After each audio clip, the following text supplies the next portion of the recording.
میں نے کچھ لوگوں کو دیکھا ہے، اگر کوئی نیک کام کر لیتے ہیں نا تو پھر وہ کہتے ہیں چونکہ میں نے کیا لہذا ساری دنیا فوراً یہ کرے۔ آپ یہ کیوں نہیں سمجھتے کہ رب نے آپ کو توفیق دی ہے تو آپ عاجز ہو جائیں اللہ کے بندے، آپ عاجزی اختیار کریں۔ وہ کہتے ہیں چونکہ میں کرتا ہوں لہذا میں اب اتنا بڑا آدمی ہوں تو فلانے بندے تو ٹھیک ہی نہیں۔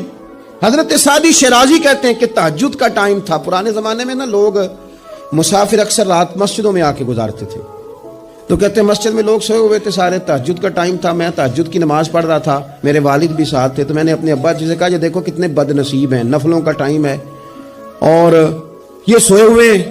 تو فرماتے ہیں میرے والد کہنے لگے کاش تو بھی سویا ہی رہتا، لوگوں کے کپڑے تو نہ پھاڑتا۔